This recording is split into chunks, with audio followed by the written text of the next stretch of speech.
Thursday, and welcome to the Smart Cities and Service Improvements Committee meeting. We will kick off with a roll call, please.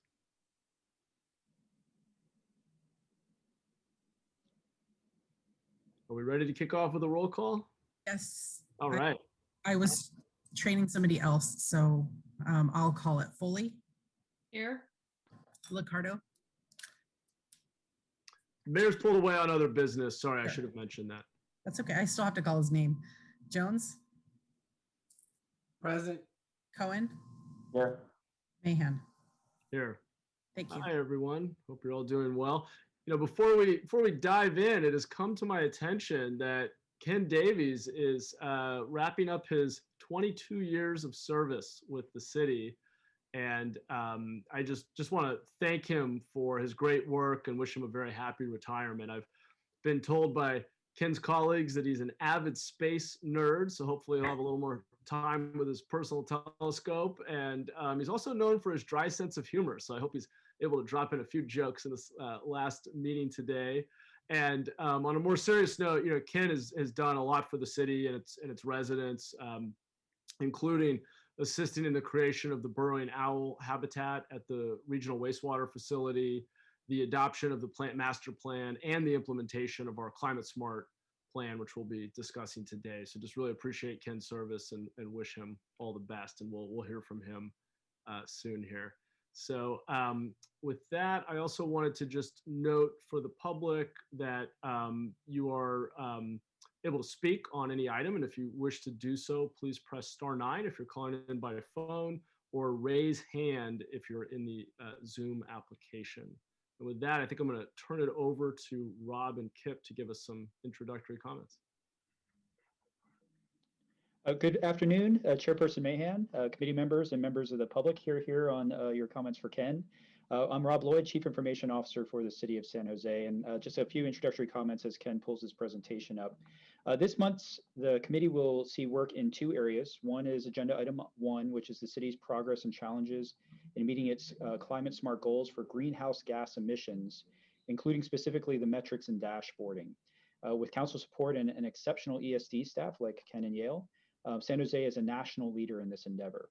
We'll follow that up with a FirstNet update on the project status, which provides interoperable use of FirstNet Responders Network for all city emergency responders and disaster events. And San Jose is the first major city to extend FirstNet use to all facets of emergency operations, giving communications data and applications tools to all 4,000 primary and extended first responders. And so with that introduction, Ken Davies, our Deputy Director for Environmental Services, will lead us off.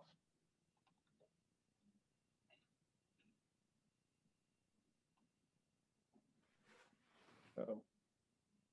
Is Ken frozen?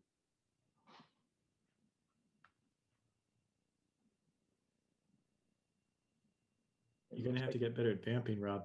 That dry sense of humor. Ken, do we have you? I think he started his retirement early. There he is. Sorry, I lost control of the device here for a second. Let me try that again. And Ken, if you need me at all to run the presentation, I have a copy here. Just say the word. Okay. Everybody can see that okay? Actually, I'm not able to. There we go. Are others able to see that? Okay, great. I think you're good, Ken. Okay.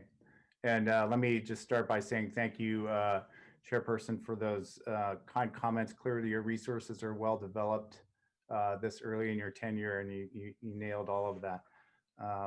A good afternoon, members of the committee. Ken Davies, Deputy Director, ESD. Very happy to be here to highlight the critical climate work we've maintained during the pandemic and beyond, and in an otherwise tumultuous year. Despite everything that 2020 and even into 2021 has thrown at us, we're reminded on a daily basis that climate change and global warming are not taking the pandemic off, and that our mission remains as important as ever. So as we go into the presentation, just some important notes to remember. Cities play a critical role in our nation's economic development and climate action. 90% of GDP and 86% of US jobs are generated within 3% of the continental US, mostly our cities. 2/3 of the world's energy is consumed by cities. 70% of global GHG or greenhouse gas emissions are produced by cities. So as the 10th largest city in the US, San Jose has an important and leading role in the fight against climate change. Today, I'll give a quick background on Climate Smart, talk about the data that we gather, particularly around greenhouse gas emissions, how we use it, our data dashboard, and some of the limitations on our data. I'll talk about the city's efforts to decarbonize the built environment, and talk about a couple of tech applications like our Climate Smart Challenge web platform. And of course, answer any questions that the committee may have. So in February of 2018, the city of San Jose was one of the first US cities to adopt a Paris Agreement aligned to Climate Action Plan, that is Climate Smart San Jose. We're happy to be celebrating the plan, entering its 4th year now, just had a big 3-year birthday party last month. It puts forth bold climate actions to drastically increase the community's energy efficiency and investment in renewable energy, and dramatically reduce car emissions, all while promoting culturally vibrant neighborhoods. The plan brings together city departments, related agencies, the private sector, and ultimately our residents and community groups to significantly change how cities work, pivoting from one that is city-centric to one that is people-focused. This slide here depicts the important key framings to the plan centered around people, with the city acting as a catalyst for action outside of City Hall. Public input into the plan was substantial. Just want to interrupt for a second. Sorry, I'm still on slide 1, so I don't know if you're advancing it. I'm not seeing it. Okay. So maybe Rob, do you want to run it from your side and actually maybe throw it up on the full, and then we can, because we're just unless I'm in my own unique position, that we're all stuck on slide 1. Oh, I thought I was going so smoothly too. You were going smoothly. The tech wasn't Thanks keeping for up with pointing you. that out, Kip. So I'll stop sharing then, Rob. Yes. Okay. And Rob, you're muted. Sorry, my mute button is a little slow. I'll pull it up. All right. And share. Go ahead and talk, Ken. I'll just take me 1 second here. Okay. Let's see. Implementation ready. Our plan has deep alignment with the general plan and environmental goals. It's inclusive, informed by equity, enabled by the Good Life 2.0, or the idea of how making climate positive choices can improve life without sacrifices. And yeah, that's it right there. And informed by data, the cost benefit modeling for energy input. Next slide, please. The plan has 3 pillars, 9 strategies, all with bold goals. The plan outlines 9 strategies that work toward creating a city that is sustainable and climate smart, connected and growth focused, and economically inclusive. Just some key areas to point out: densification of our neighborhoods, like urban villages that are close to transit, the creation of local jobs to reduce vehicle miles traveled, like Google and Downtown West, embracing of our California climate. We continue to excel beyond state targets for water conservation, and making homes efficient and affordable. We wanted to have 0 net carbon homes by 2020, and we've hit that mark thanks to our electrification reach code. Next slide, please.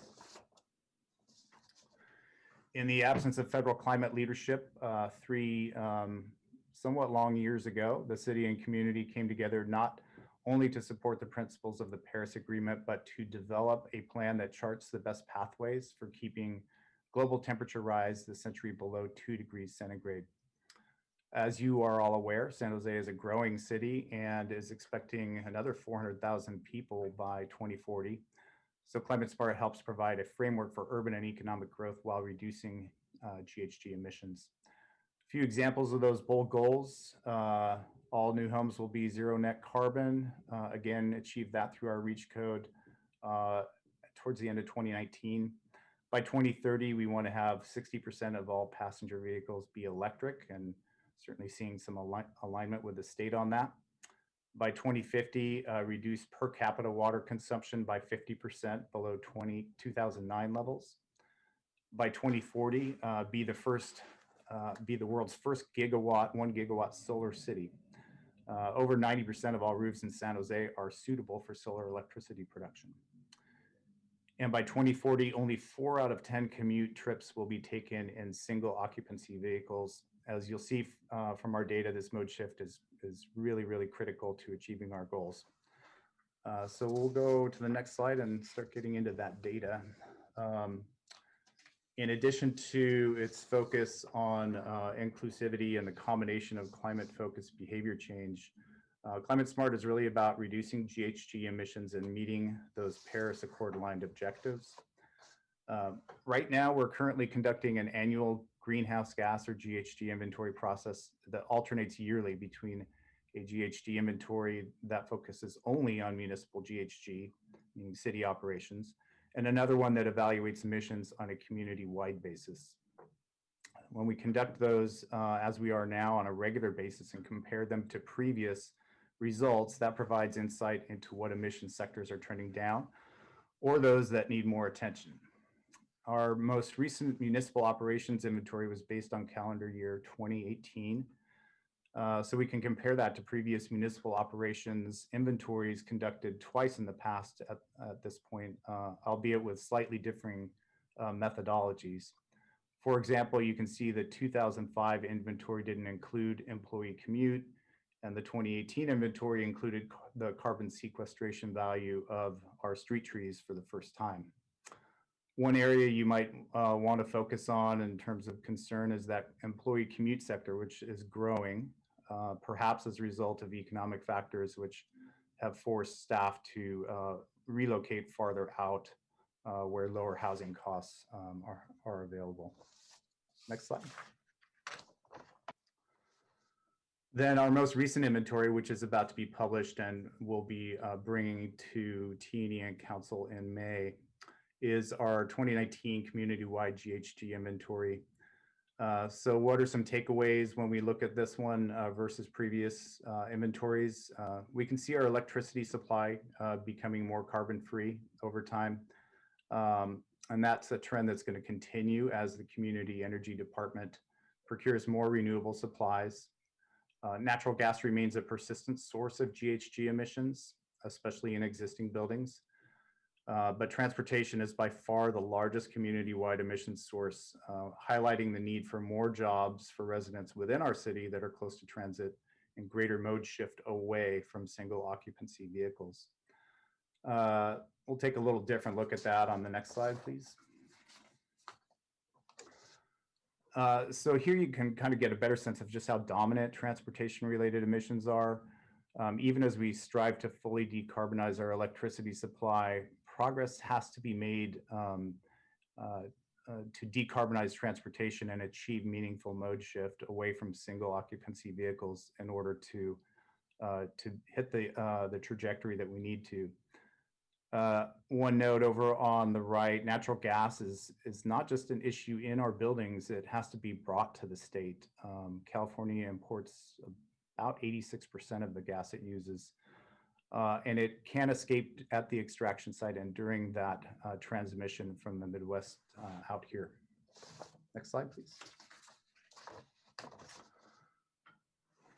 So how are we doing compared to the objectives our plan says we need to reach? We're doing pretty good for now. The darker line on the top shows how emissions would rise if we had continued on a business as usual path without Climate Smart. The blue dots indicate where we've conducted inventories, and the reddish line shows the trajectory we need to follow to meet the Paris goals. What we need to note is that in about 4 to 5 years, that trajectory starts to steepen. So reductions will need to start accelerating to match that curve. More renewable power in our mix, definitely on the way, but definitely big reductions in transportation emissions will be needed in order to match that. Next slide, please. So just taking a bit of a deeper dive here, to estimate transportation emissions, we typically need to know vehicle miles traveled, or VMT, and then we use emission factors that are calculated on a per mile driven basis. But transportation data is very hard to nail down.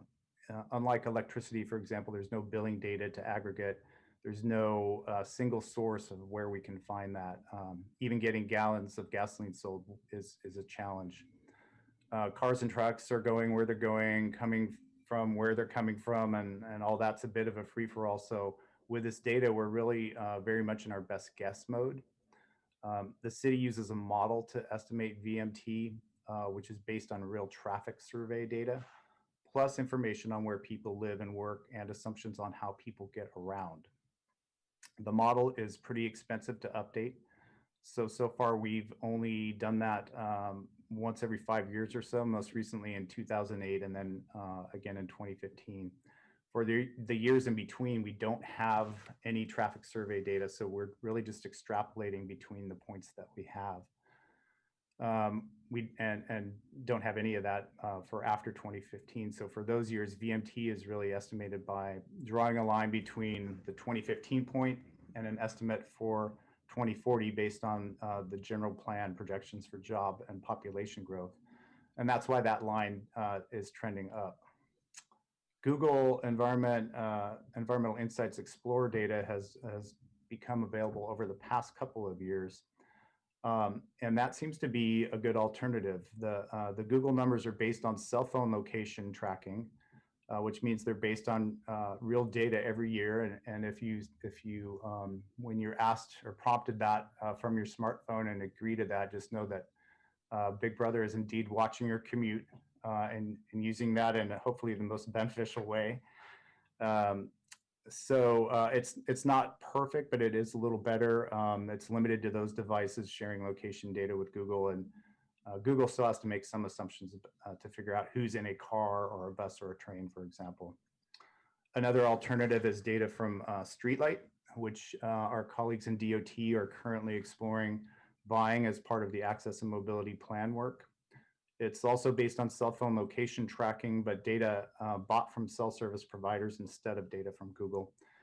It's a really good option, but we're definitely seeing a correlation between the better data sets and cost. So that data will be more expensive. Next slide, please. We do have a climate smart dashboard that's been in place now for better part of 2 years. We're continually working to improve and expand the content of our dashboard. And this is an example of one of the graphs you'll find there. We added a data analytics lead back in 2019. And with that resource, we've been able to expand and improve our website and investigated and vetted additional data sources. So that website continues to expand. And I'll just acknowledge that Dr. Yael Kizel is here in the audience today, and she's been key to all that success. Next slide. We'll talk next about how we're going to decarbonize the built environment in San Jose. Just for the record, decarbonize is one of those fancier, maybe $10 type words, but when we talk about carbon in buildings, we're really, for the most part, just talking about natural gas. That's the carbon. That's what we need to shift away from. We adopted a electric friendly REACH code in 2019 that went into effect on January 1st, 2020, and strongly encouraged all electric construction, but does allow for mixed fuel buildings, meaning those that have natural gas in some settings. The friendliness towards all electric was essentially that if you did that, you only had to meet the state's Title 24 requirements. If you chose to have mixed fuel in there as a developer, you had some additional hurdles you had to get through, which could be termed as cost drivers. And so developers have stayed away from that, but we found, for the most part, but we found that they were already going in the all electric direction anyway. And we, as part of that ordinance, we initiated a gas ban in all new single family accessory dwelling unit and low-rise residential up to 3 stories. So that was our first kind of cut at the natural gas prohibition. We did have and still do have assistance through the American Cities Climate Challenge in terms of technical design assistance, and that's been really instrumental in helping our local developers understand the different considerations, because if you take that into account at the beginning of your project, it's a lot smoother. Next slide, please. And then just a few months ago, we expanded that natural gas infrastructure prohibition to basically all new construction with some exceptions, like hospitals, like the cooking equipment used in food service establishments, commercial kitchens, restaurants, anything that fueled process loads or energy loads in industrial and manufacturing settings. It does have some, highlight some challenges around our grid, our electrical grid, needing work, especially on the scale of electrification that we're talking about, not just locally, but regionally and statewide. One thing to remember is that these two ordinances are new construction only, and just for perspective, that's about 4 or 5% of the built environment. So the vast majority of natural gas that we're trying to remove is already out there in the existing buildings. And then we need to see equipment sized and available for every kind of building application. And one of the ones we've been helping builders with is the water heaters, electric water heaters for ADUs. There's the size of those units has typically been too big or bigger than what's needed for you know, a 12 by 12 micro unit. Next slide. So how do we get after those existing buildings? It's going to be complex and time consuming. We've got a tremendous amount of data on the built environment in San Jose. There was a big boom prior to 1978, which is a key date because that was when the panel size for a single family home was changed from 100 amp to 200 amp. And the 100 amp panel is not going to handle like a switching out of a gas water heater or furnace or stove for the electric counterpart without being upgraded. So that adds cost to that kind of transformation. We're working through the American Cities Climate Challenge with the Building Electrification Initiative, one of our partners, and on this co-creation of a building decarbonization roadmap. And doing that, we're bringing in some community-based partners, specifically ICANN and Vegilution, who respectively represent the Vietnamese and Latinx communities, to better understand the challenges in electrifying some of those older buildings. Those two groups represent communities with higher percentages of renters. So of primary importance is how to bring the benefits of the electrification, because these newer devices are highly more efficient without affecting them, you know, through displacement, because now the property has been upgraded.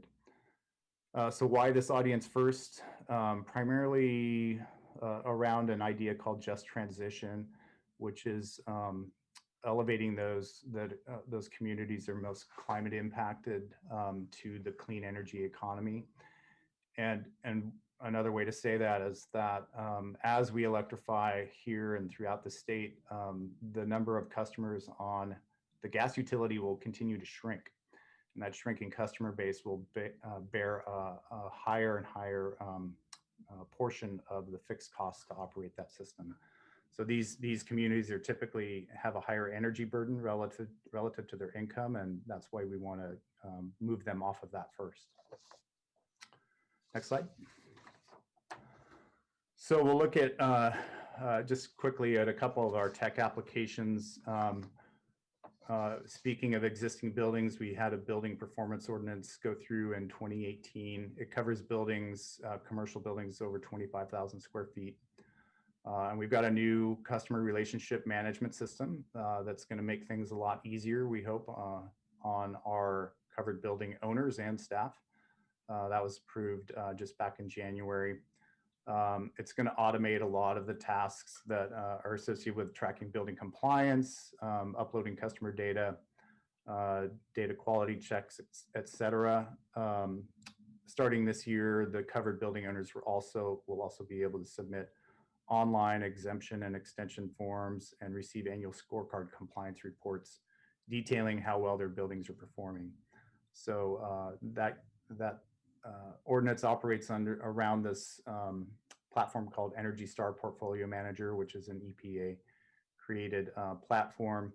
It ranks your building on a scale of 0 to 100, 100 being the best. And so buildings that are 75 or above are Energy Stars. And that's where we're trying to get the buildings in San Jose to be reducing energy demand, but also getting hopefully some fuel switching from gas to electric in there. Next slide. Finally, a quick look at our Climate Smart Challenge platform. It's been a little hindered in terms of rollout because of the pandemic, but we have done a lot of virtual community engagement. The platform's available in English, Spanish, and Vietnamese. There's over 60 possible actions you can select on the platform. It's informative and fun. You can learn about how you can save money, how you can save electricity. You can sort the actions by their cost, like an EV would be on the higher end, or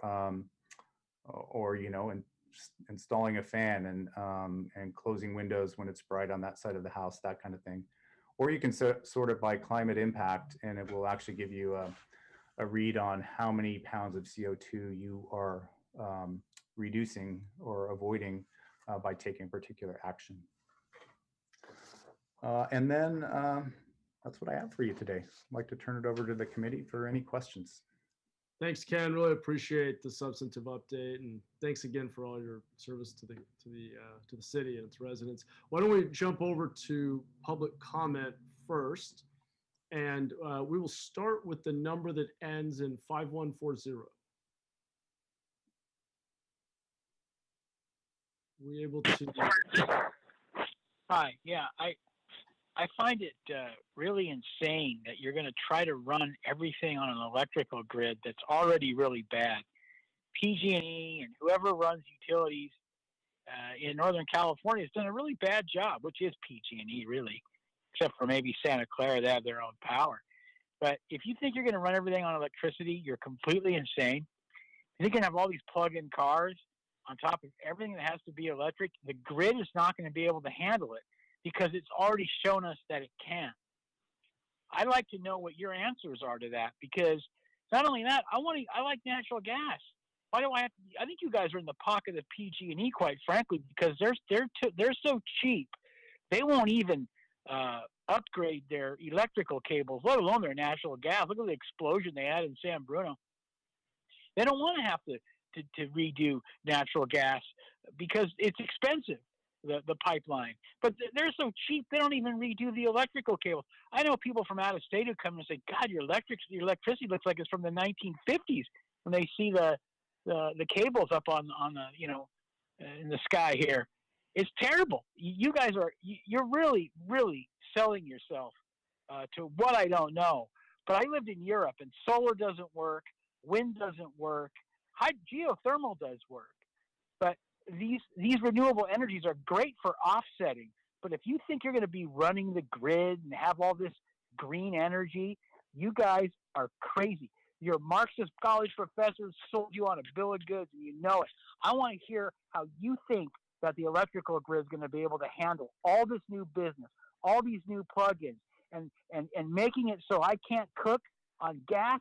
I like to cook on gas. You're dictating. You're a bunch of little dictators dictating how I'm supposed to cook, or how I'm supposed to heat my house, or how I'm supposed to heat my water heater to take a shower. Thank you. Thank you for the comments. Let's go to Paul Soto. Paul Soto from the Horseshoe. I'm really glad that I came to this meeting today. I would like to present to the council that this gentleman stated that 400,000 people are slated to move into the area within the next 38 years, not 40, 38 years. So that's a 40% increase of people that are not indigenous to San Jose. So that's number one. Since this already is planned by the data analysis, it must also follow that we need to talk about what that means. To just simply say that this is what is being planned, yet not articulating this detail at full council meetings, it is duplicitous, it is deceptive, it is reckless, it is irresponsible, and it is a dereliction of your duty to the office, to your office, to prepare the residents psychologically, and economically. This is on par with what has historically happened via manifest destiny. That's number one. The gentleman also stated that cell phone tracking, Big Brother is watching. So this is a public affirmation that we are being technologically surveilled without my consent. That's number two. Number three is that Google said that they need to know who is in the car. Who is Google anyway? I mean, really, we really need to have a conversation about that. What business does Google have in my car? This is not just a business that is coming to do business in the city of San Jose. The collection of data of people's human behavior to socially engineer the populations. Nikola Tesla, way back in 1900, already tried to do this. He was going to do this, electrify the entire world. But Westinghouse and Rockefeller came in and they stifled that. They bought him out. They gave him money for gambling, and they totally changed it over because they wanted to privatize it so that they can exploit the gas and not the electric. So we've been here before. My question is, what are you guys going to do about it? Thank you. Let's go to Blair Beekman. Hi, thank you, Blair Beekman here. Thank you for the words of Paul Soto. I thank you to the speaker offering ideas about that you actually will be using cell phone data collection ideas.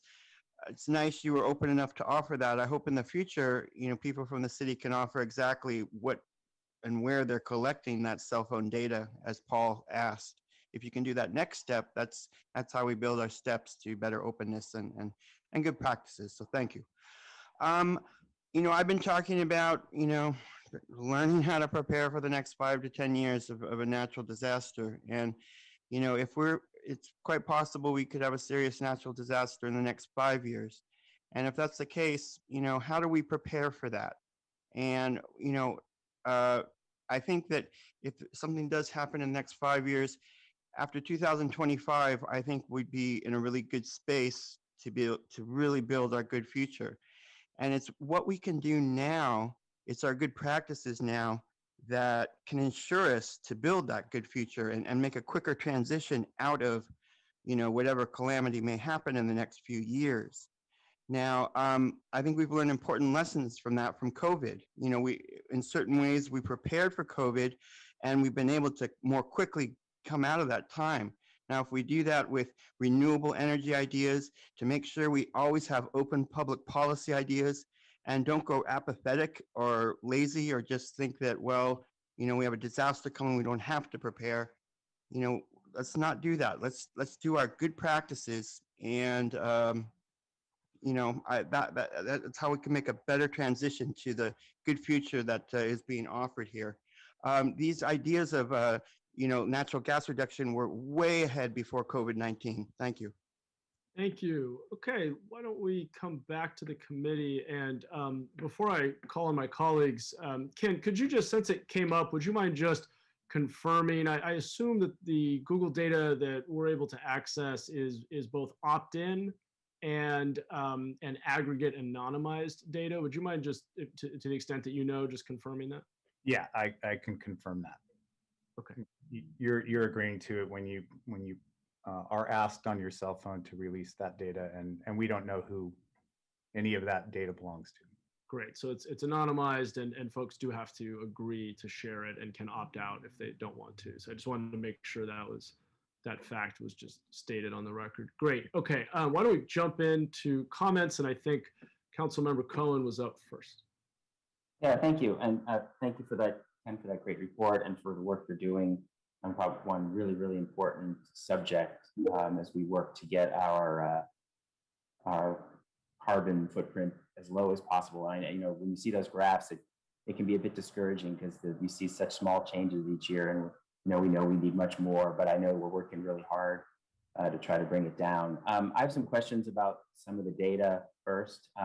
The transportation part, I know that's probably the hardest one to quantify accurately, but over time, the fleets of vehicles change, the kinds of cars people drive change.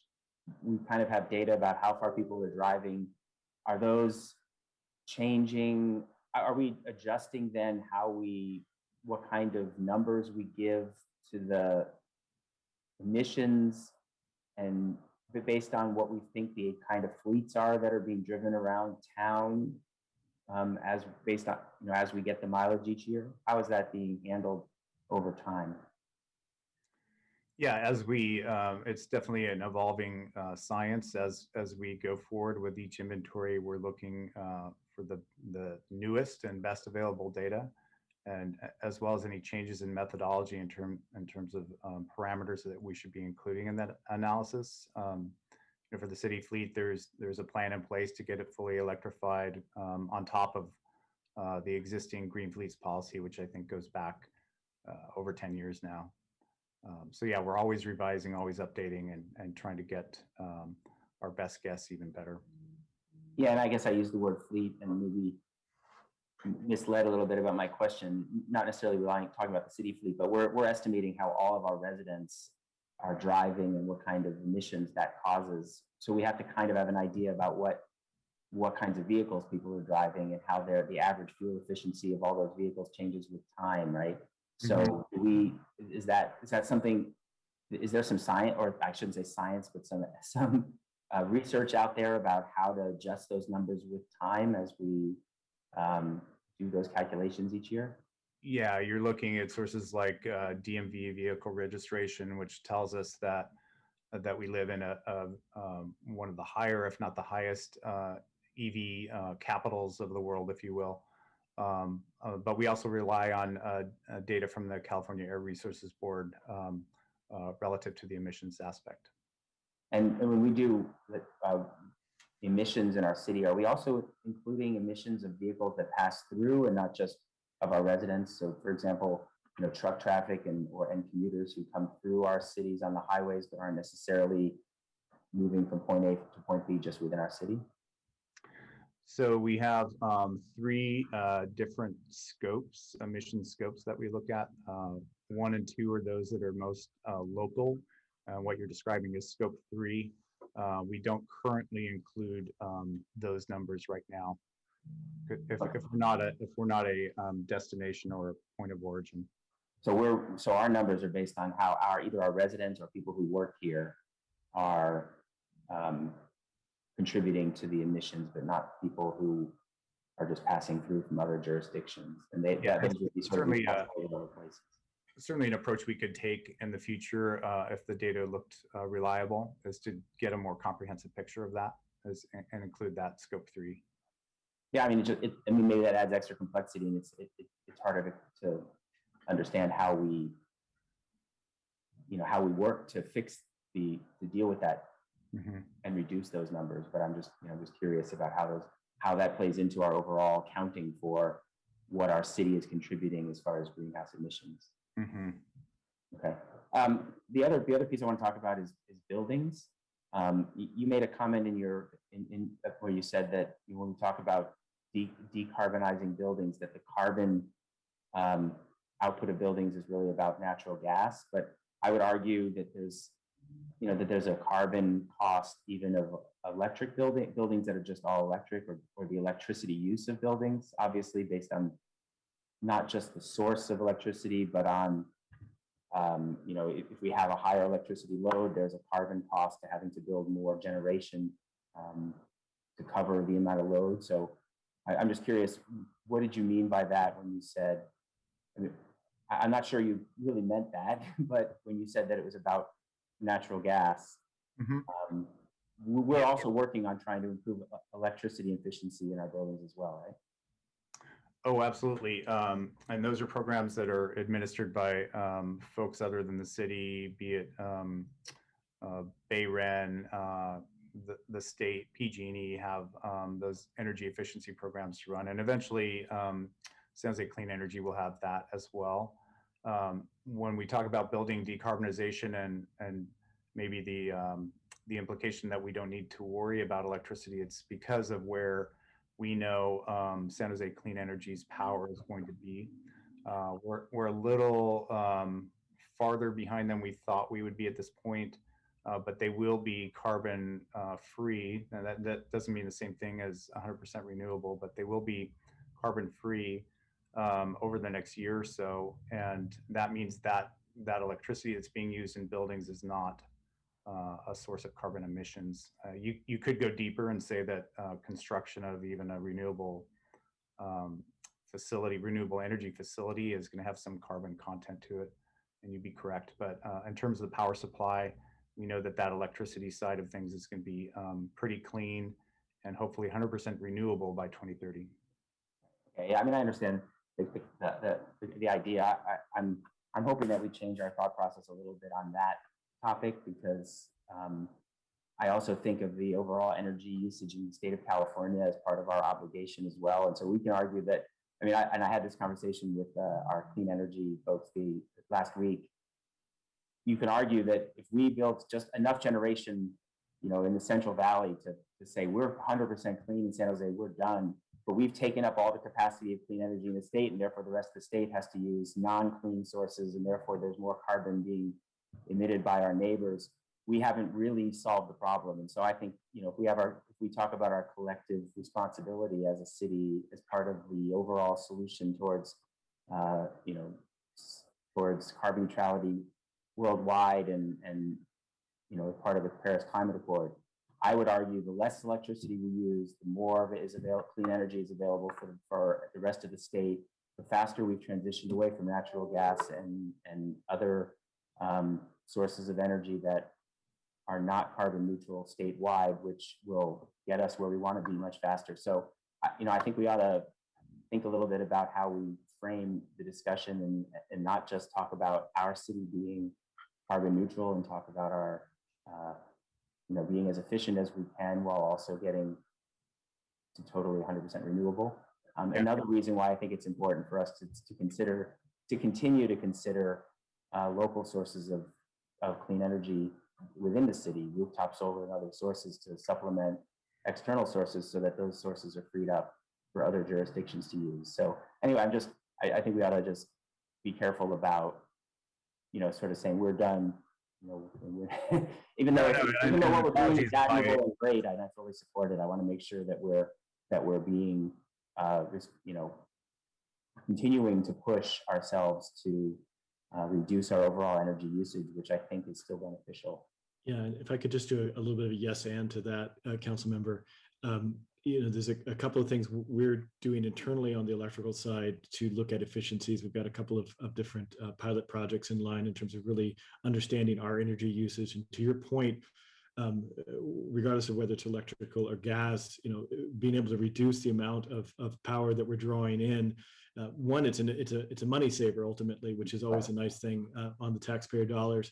And two, the science around this is really advancing rapidly. There's some folks out of Austria as a demo, a prototype. This is not something that you can scale yet, but they took a typical office building and they revamped it to see how much they could reduce the amount of electricity that was being used.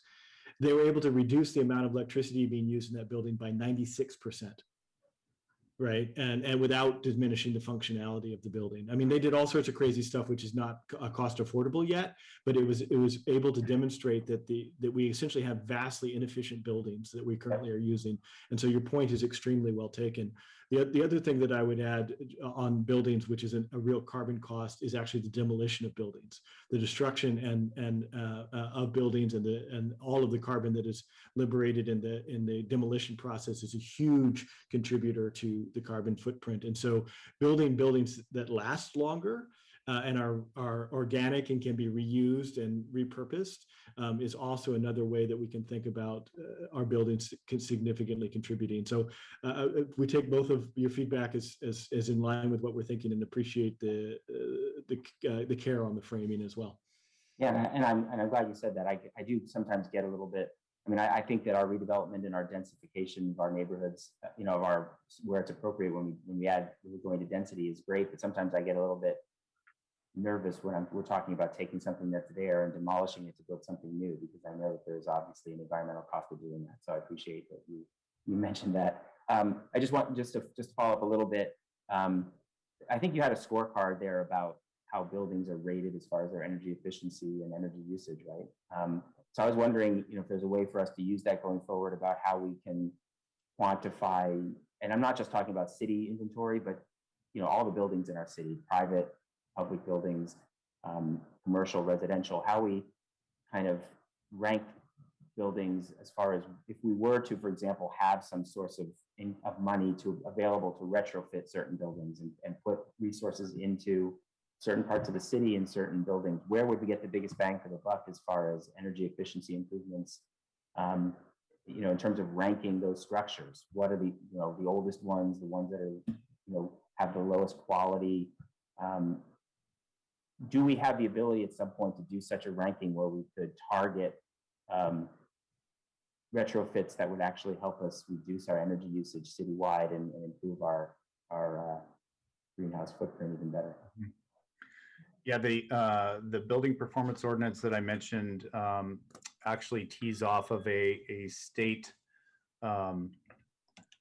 requirement for buildings to simply benchmark how well their buildings perform.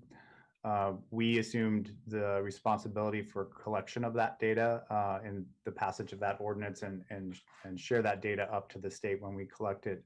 But again, that Energy Star portfolio manager score is what's measuring the building's energy performance. There's a water analog to that as well, so we can look at that. Certainly buildings that are falling under that 75-point threshold that categorizes them as high performing would be a place to start. Great. Yeah, I think that's something that I'd be interested in at some point in the future as a place for us to do even better. But I appreciate all the work that we've done so far, because I think we're certainly ahead of the curve. So thank you very much. Thank you. Thanks, council members. Some great points and questions. And I'll just add that serving on the city's Clean Energy Advisory Commission, I was always a little frustrated with the fact that even when we are 100% renewable through trading credits, we're still as reliant on reliable base power load as anybody. And that's often gas peaker plants or other sources. So you made some really important points there. Okay, let me pass it over to Council Member Foley. Great, thank you. And great questions, Councilmember Cohen. Hadn't been thinking in that direction, so I appreciate the comments that you had to make. I have some questions regarding our Paris Climate Agreement and the goals that we have set there, and where we are in meeting them. Particularly, where are we in meeting the goal of 1 gigawatt of solar power in the city? How close are we to that? I'd say a little under 40%. At the time the plan was adopted, rooftop solar was what was being looked at in terms of adding local supply that was renewable. And since that time, you've seen the emergence of the community choice aggregations, or the CCAs, like San Jose Clean Energy, that are going out there and trying to procure that on a municipal scale. In addition to the sunsetting of the state level rebates on installation of solar. So that's slowed down a bit. I think it still makes sense, and it's something that San Jose Clean Energy or the Community Energy Department is going to pursue in terms of that, having that local reliability, especially in light of the grid issues. Great. And does that number include all solar collection, schools, residential rooftops, etc., or just city-owned properties? Oh no, that's across the whole thing. Yeah. So you see everywhere at school districts and parking lots all over that they've put up solar power panels in order to reduce their electrical costs too. And I was on San Jose Unified when we were the first school district to, actually the first public agency to install 5 megawatts, which sounds like nothing today, but 5 megawatts of power back in 2000, solar panels back in 2008, I think is when we did that. So I was very proud to be a part of that. Just to toot my horn a little bit. Do we, now I want to look at the development, the 40,000 dwelling units that we are suggesting or that is our goal by 2030. That's only 9 years away. We're not going to make that goal. And what concerns me about that is that it's reliant on urban villages, as it should be, because that is where we should be growing densely, because the urban villages have the transit corridors built in. But most of our urban villages do not have development plans yet. So how can we move that initiative further along? We're not even close to meeting the mayor's 20,000, but meeting 40 is really a laudable goal, and it would achieve the goal of reducing the vehicle miles traveled, the number of employees who are on the road, who are living in lower cost areas to get to work. So it's important, but I see it as a major stumbling block in having us actually realize that goal, that aspiration. Any thoughts? Well, when the plan was developed, certainly everyone's best effort went into those projections and identifying how we were going to meet those goals. I think the key right now is to continue to adaptively manage our progress in light of a pandemic, in light of a speed up or slow down in terms of number of new units. And that's why we're going to keep up these inventories on an annual basis, be it municipal or community-wide, and keep reporting out to committees like this and City Council to highlight that progress and where we think we need to pick up the slack. If we're not getting it in one area, then it will need to come from somewhere else. Well, development is really important. Housing is very important. The greater number of housing stock we have in those urban villages will reduce transportation needs, lower greenhouse gas emissions, and actually reduce stress on our employees who have to commute so far to get home. But it also comes at another cost, which is reducing water usage by 30%. But if we're increasing the number of housing units, how can we reduce the water usage as well? It seems counterintuitive. I mean, it's important, but every time as we're developing projects, I have a big project coming into District 9, Cambrian Park Plaza, that will have a lot of housing units. And one of the questions, we're not approved yet, but one of the questions is, what about water? How will do we take consideration into how water will be concerned for the infrastructure of that project? So how are we looking at that as it relates to development? Mm-hmm. Well, just to clarify, the water goal is on a per capita basis. So we're trying to shrink that as the population grows. We can try to do that predominantly through reducing or eliminating the use outdoors, which is a big source of that consumption on lawns and things like that. And really the thought behind Embrace Our California Climate is to do more that way in terms of xeriscaping and not applying water outside, but expanding our alternative supplies like recycled water and gray water systems as well.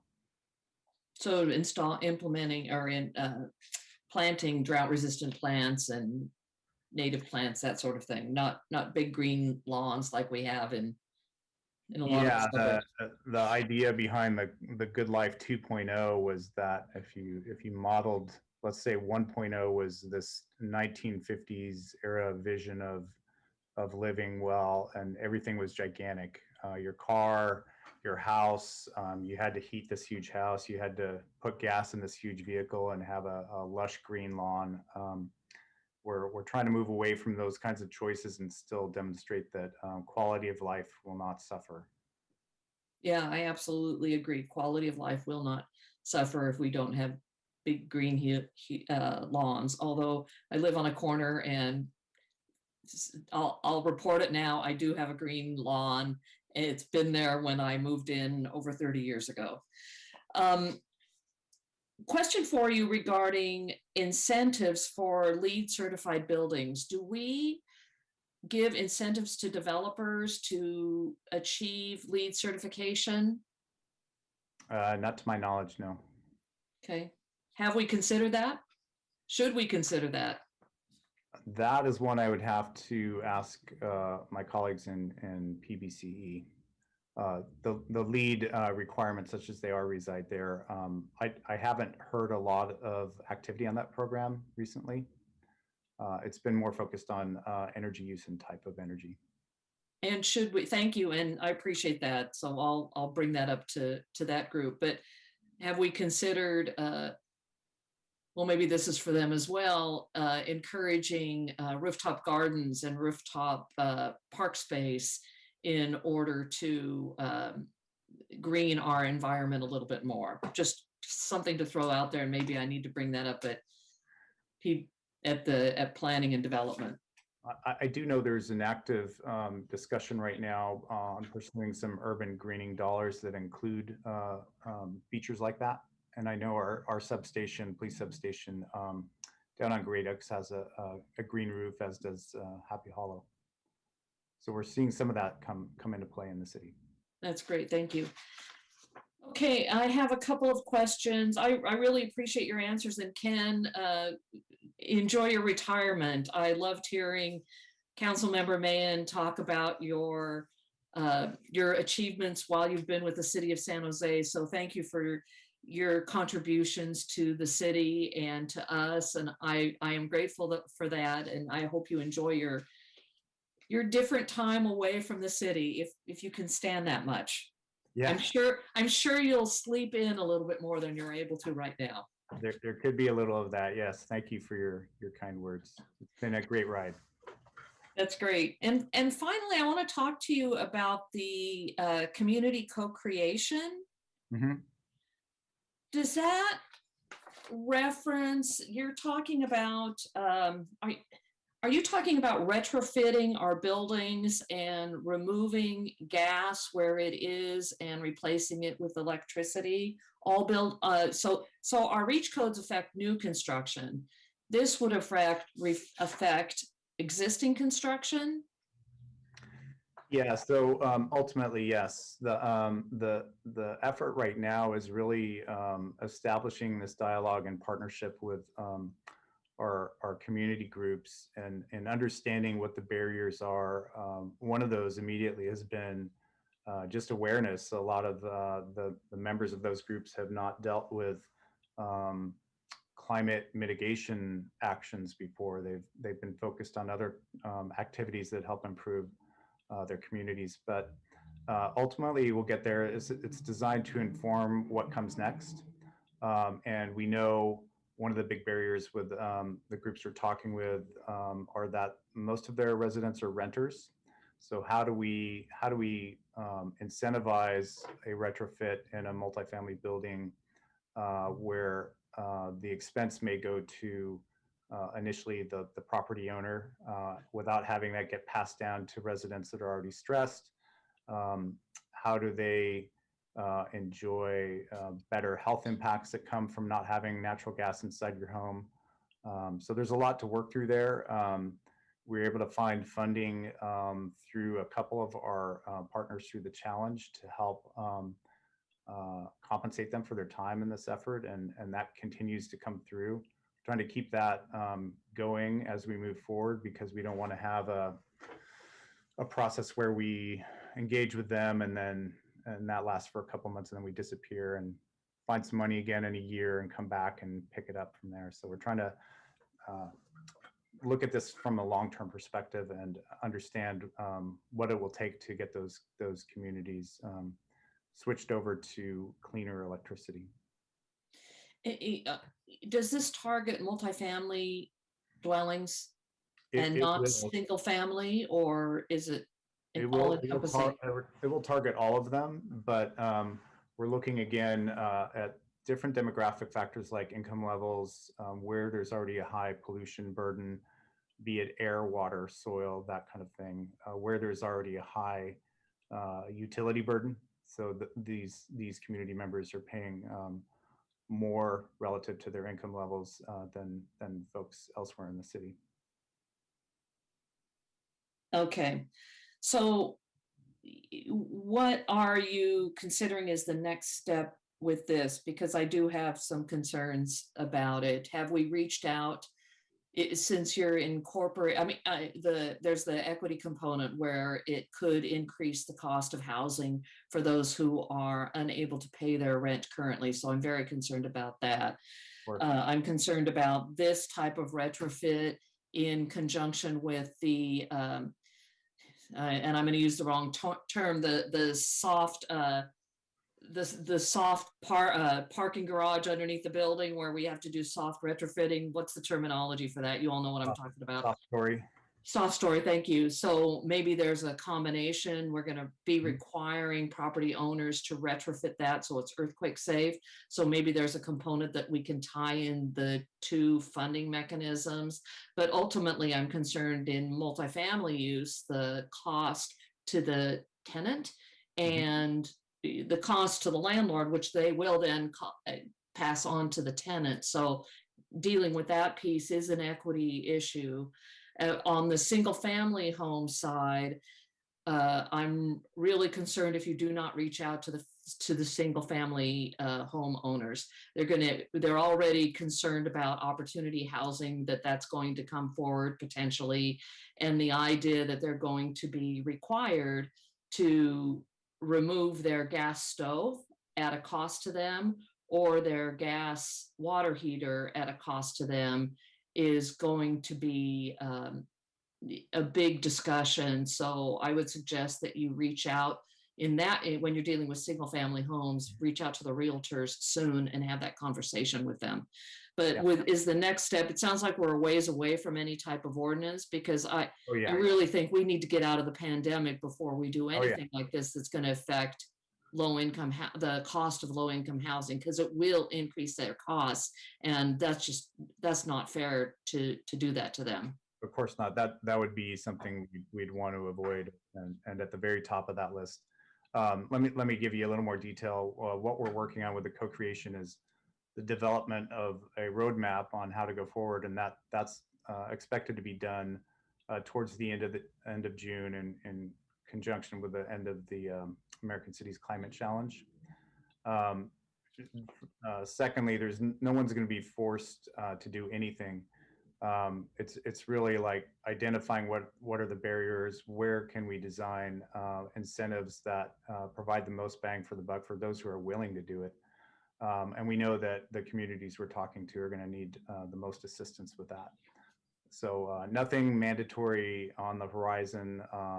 Everything that we're considering or bringing forth as a recommendation would obviously come through committee and council for discussion and approval. So nothing is happening tomorrow, no. Okay, great. Thank you. And I like not mandatory. So thank you. Thanks, council member. All right, Vice Mayor. Thanks, Chair. And first of all, Ken, again, congratulations on your pending retirement. A couple quick questions. One is trying to understand what non-local flights are. And two, the second part of that question is if it can't be influenced by municipal intervention or policy, why are we even including it as part of our measurements? It's something just to look at in terms of San Jose's portion of a particular flight, those that aren't originating here. And it's not something that we're bound to. It's just if you start to look at those scope 3 emissions like that, you're getting a little bit better understanding of what our emissions look like. On the ground level, data like that can help us maybe identify ways to strengthen the local economy and keep goods movement more local, as opposed to like an Amazon model. So it's a data point that we look at and see if there's something we should do about. Okay. The reason why I ask that question is oftentimes when you're trying to compare the results of your efforts versus the benchmark, if you have variables that you can't influence, it's gonna potentially skew your data and your outcomes. So that's the only reason why I raised that. Also, fugitive natural gas, is that another area where we can't influence the through municipal action? Not directly. So the way we would influence it is by reducing the use of it as an endpoint here. The less we import into the city, the less of those fugitive emissions that we might consider as kind of our portion of that. Okay, and then my last question is a much broader question, and that is nuclear. I've been reading a lot and seeing a lot about utilizing nuclear as an option, and I know that particularly in the environmental community, there's a lot of resistance to nuclear, but it is a very viable source of energy. And there's new technology that will allow you to safely store and actually reuse the waste. So my question is, has there been any discussion about advocating for or trying to push forward policy particularly with the state and federal government in terms of utilizing nuclear power? Not that I know of. I would have to defer that to our colleagues in clean energy. Regarding like the portfolio decisions that they're going to make, certainly that would fall into a carbon-free category, but not renewable. So that's something that clean energy would have to decide on if it makes sense or not, if it's taking the portfolio in a direction they want, taking rates in a direction they want, that kind of thing. Great. Thank you.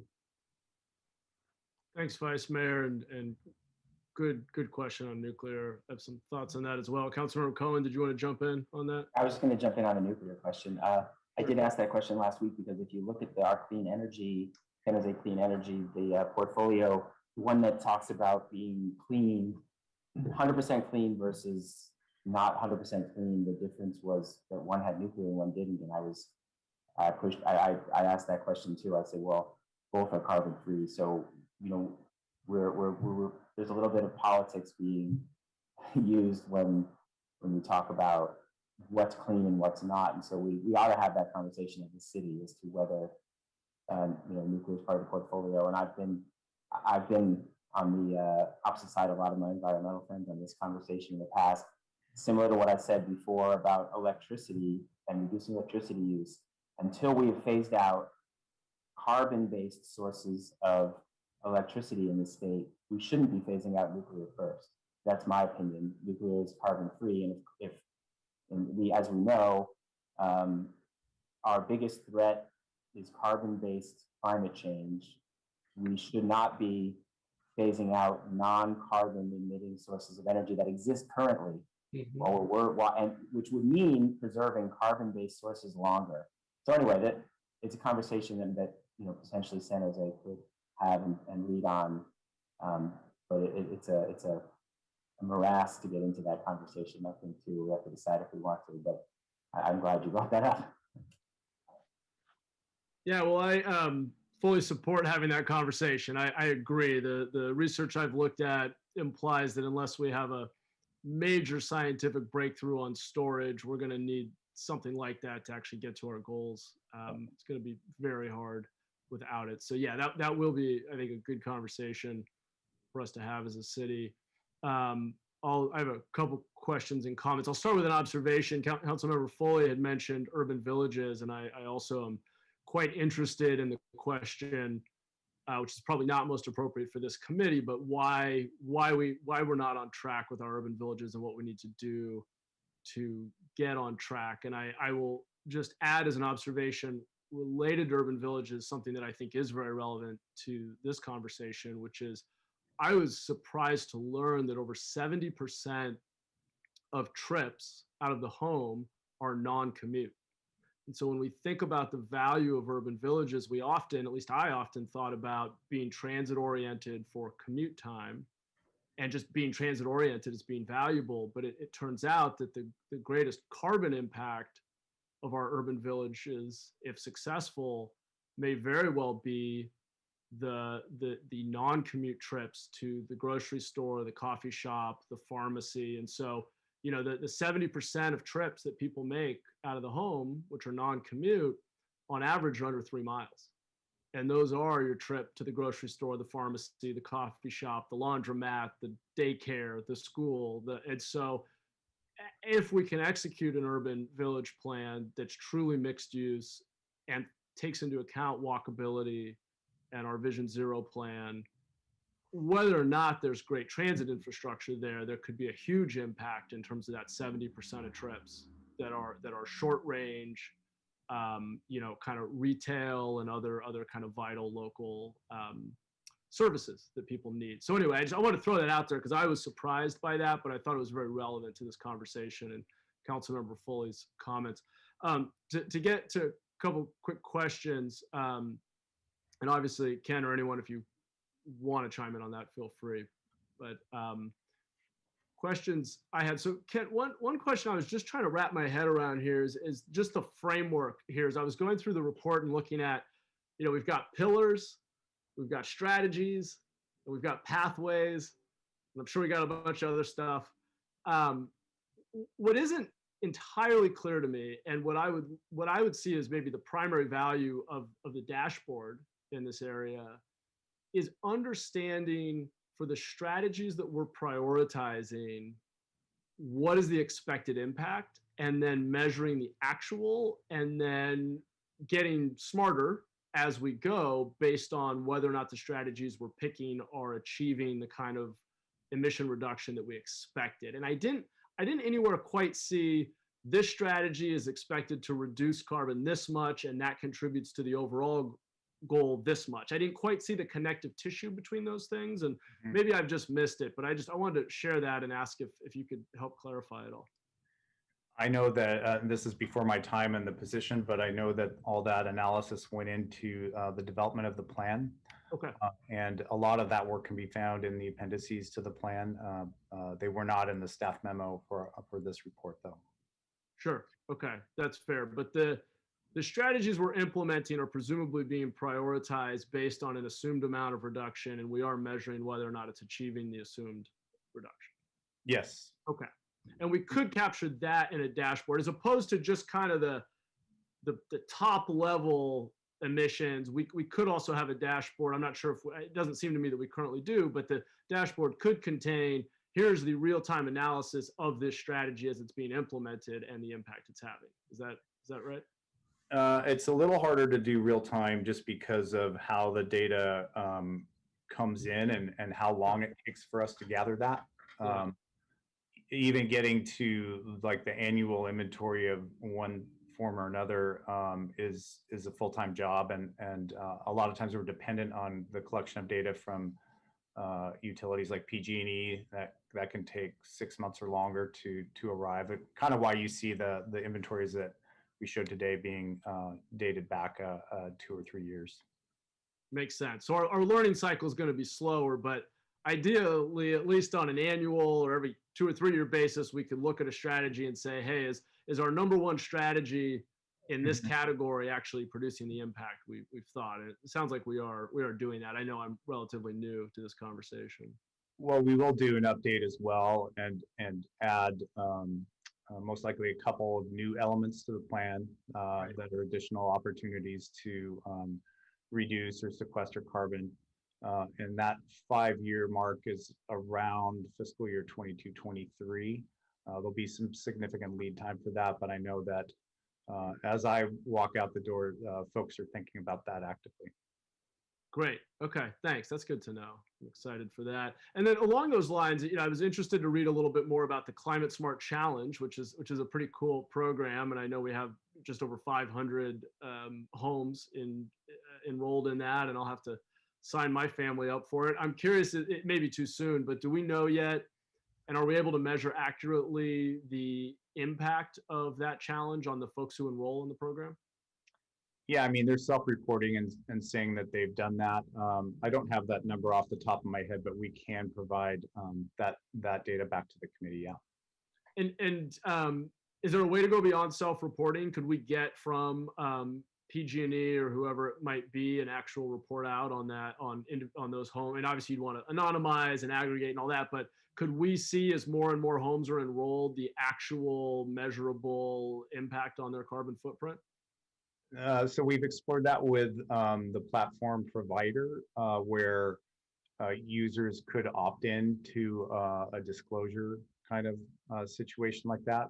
We can't get that from PG&E. It's exceedingly sensitive to publish anything like that that's not aggregated at a pretty broad level. So we'd have to have an option on the site to say, at my house, I'm happy to share that I saved X amount of energy by doing these actions. Mm-hmm. Okay, interesting. And then I'm curious, given that emissions, local emissions, particularly from vehicles, let's say, or industry, can have serious health impacts. I didn't see, and I know this isn't the comprehensive everything we're doing on climate smart. I know we're a bit more focused on buildings here, but I'm just curious, do we look at the distributional effects of emissions by sort of geography within our city and think about prioritizing these strategies based on environmental justice, if you will? We do. We have over the past year and a half with our partners through the American Cities Climate Challenge have assembled a pretty robust data set based on census tract information. And through that, we know which census tracts have higher pollution burdens, higher energy bill burdens, higher heat risk, a variety of factors like that, which if we overlay with racial demographics or income levels can help us pinpoint down areas, which is a separate effort we're in the process of doing to see which areas are the most climate impacted and most need of assistance. Okay, cool. And it sounds like that's more about the assessment up front. Are we starting to implement strategies that are targeted within those, or are we still trying to figure out where the disparate impacts are? We're working on I won't even call it pilot level yet, a conceptual level model of how to do that. Okay. And how to apply all these different kind of beneficial climate strategies to a neighborhood. Cool. But that's a bit of a sneak preview for you. Okay, good. Yeah, that's why I asked the probing questions. I think that's important. I'm sure my colleagues would agree. Great. Couple other quick questions, and then I'll entertain a motion. It also seems, obviously, after wastewater treatment, and actually, let me just go there first. I was also amazed. I learned a lot from your report. So wastewater treatment, very energy and carbon intensive. I noticed I believe it's 2/3, almost exactly, of those emissions are due to use of natural gas at the wastewater treatment plant. So 2/3 of the emissions within wastewater treatment. And is there an ability and a accompanying strategy for trying to shift more of that to electricity, or is that harder than it might look on paper? Not so much shifting to electricity, but definitely, so the majority of the gas use there is from the digester gas. So what would be categorized as a biogas, natural biogas.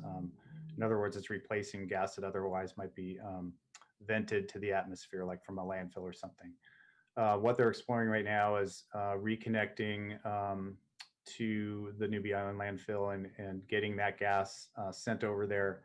The new cogeneration facility has got some amazing technology in place and can effectively clean dirtier forms of gas like that, like landfill gas. And that can displace the amount of natural gas that the wastewater facility uses from the pipeline. Okay. Which is otherwise right now at the landfill is just burned in a flare with some resulting emissions just going up to atmosphere. Right.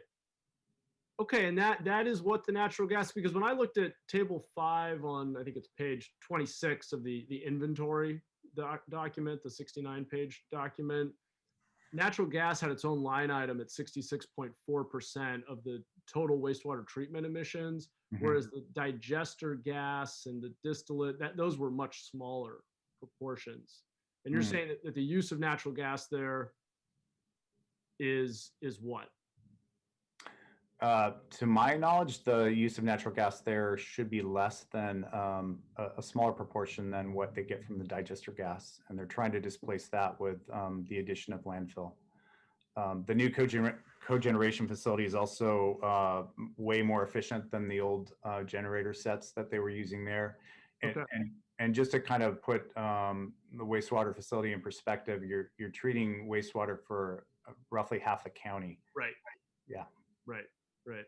Yeah. Actually, more than half the county, I believe. It's about 1.4 million, I think. 0.4. Yeah. It's a lot. Okay. Well, I'll ping you offline. That table 5 under energy use just had natural gas as the top line item there with 2/3 of emissions, and then it broke out other sources like the digester, which were much smaller. So anyway, I'll follow up offline. And then final question was in the realm of transportation, and I liked the point in the report about how we're using, well, the city only makes up 1% of total emissions, the city-owned assets. It's a great place for us to learn and lead by example. And in that vein, are we talking about potential, whether it's work for home or otherwise, trying to leverage changes in behavior related to the pandemic to reduce our own footprint around workforce commute? So we had a flexible work policy prior to COVID that allowed for, I think it was like upon approval number of days per week that an employee could do from home. I know that because of COVID, that policy has been relooked at. I think adding additional flexibility. Kevin, I'll take this. So we actually were just discussing this 2 hours ago in a meeting on returning to work. And so, as people have realized that for many of us, we can work remote and actually be highly effective and perhaps even more effective in a few cases where people are glad not to see us, like myself. We want to, our existing flexible work policy that Ken was talking about, we've dusted that off and revised it and actually found out it gives us a great deal of flexibility. So one of the things that we talked about as we return to work is allowing departments flexibility, because every department and every work group within each department can have highly different situations, but really encouraging people to continue some of the limited upside of this pandemic, which has been allowing some people to work remotely and have some of the benefits of not having to commute, be closer to home, enjoying their neighborhood parks, et cetera, et cetera. So it's definitely something that we'll strategize and bring forward as we do our hoped for and longed for return to work in the coming months as we get those shots in our arms. But we think it will be a significant shift in terms of people's habits and patterns, at least for those of us who are office workers. But it's important to remember that a vast majority of city staff are not people like me. They're people who are out there using their heads and their hands to do real work in the world. And so remote work is not possible for them. But we've had about 2,400 people who have been able to do remote work, to give you a sense of scale. Yeah, that's significant. That's about 1/3 of the city workforce. Great. Thanks, Kip. That's good to hear. Okay. Well, unless I don't see any other hands up, would love to entertain a motion to accept the staff report. Move to accept. Second. Great. Let's take a vote. Foley, Aye. Liccardo, Jones, Aye. Cohen, Aye. and Meehan. Aye. Thank you. Thank you. Okay, we're going to move on to item 2. We will hear the staff report on the FirstNet update, and then we'll go to public comment after that. Thank you, Chairman. So the next up, we have the FirstNet team, and they're going to bring up the presentation and we'll make introductions. As presented to the committee in February during the roadmap update, the FirstNet deployment is in yellow status. We've had significant progress made over the past year. We're also on track for project completion with some additional time and cost factors. So now turning it over to Abby. Thank you, Rob. And quickly before I get started, I just wanted to say thank you to Ken Davies. He probably left the meeting, but I want to thank him for his leadership. I was in environmental services for a while, and behind me is the regional wastewater facility. And Ken gave me my very first tour of this facility when I was in AmeriCorps working in environmental services. So thanks, Ken, and best wishes in retirement.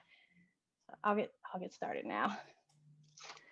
Good afternoon, Chairperson Mahan, committee members, members of the public. I'm Abby Schultz, assistant to the city manager in the Office of Civic Innovation and FirstNet product owner. Happy to be here today to share an update on the city's migration to FirstNet. We'll start off with an overview of FirstNet, then go into where we are with the deployment today and where we're going. Next slide, please. So what is FirstNet? FirstNet is the nationwide wireless communications platform dedicated exclusively to first responders and public safety. FirstNet was formed out of the lessons learned from the September 11th, 2001 terrorist attacks in New York and Washington, D.C., which revealed fundamental problems with the first responders' communication systems. Police, fire, and other emergency personnel could not easily communicate across agencies, and during the crisis, land and mobile phone lines were overwhelmed by high volume of calls. Congress addressed these challenges by creating the First Responder Network Authority with a mandate to establish a nationwide broadband network for public safety communications. The network is built by AT&T through a $48.5 billion 25-year public-private partnership with the FirstNet Authority. Next slide, please. The FirstNet network is physically separate, redundant, highly secure, and restored first in any disaster. All public safety traffic is distinct and separate from commercial users. It provides priority and preemption for first responders for both voice and data over the network, removing commercial traffic if needed. The FirstNet network also augments and complements the public safety land mobile radio Project 25 radio system by providing cellular and Wi-Fi connectivity for data, enabling live maps through mobile applications, sharing photos and video, as well as voice interoperability that enhance situational awareness and safety. Next slide, please. All 50 states and 6 territories have opted into the FirstNet network, and San Jose was the first city to adopt a citywide approach to FirstNet deployment. Within the city, we have 2 types of FirstNet users. We have our primary responders, the police department, fire department, and Office of Emergency Management, and we have extended primary users, those in other city departments who support first responders and provide essential government services during an emergency and in its aftermath. Next slide, please. FirstNet provides the city resilient public safety communications every day and in any disaster or emergency. And to ensure network availability and capacity in times of need, FirstNet has a lending library of deployable units that can provide temporary service during emergencies or large public events where replacement or boosted coverage and capacity are needed. These can be delivered at no cost within 14 hours of a request, and a variety of options are available to match the coverage need, from cellular on wheels and cellular on wings, like the drone in the center photo, to satellite cell on light trucks pictured at the bottom. This one is parked at the San Jose Police Department substation, supporting a wildfire drill that happened in June 2020. To the aerostat blimp in the photo at the top, which provides the widest coverage area of all the deployables. Now I'll turn it over to Ashish Lakiani, Projects Manager in the Information Technology Department. Thank you, Abby. I'll be talking about the FirstNet deployment timeline. I've been helping the FirstNet team manage the project, and we've been going through a large journey, and we have a path ahead. Towards the end of 2019, we did a limited pilot with 77 devices in phase 1, which led us into phase 2, which lasted from January 2020 to October 2020. In phase 2, we expanded our pilot to 1,883 devices. The largest departments that deployed in this phase are police, fire, Office of Emergency Management, and Public Works.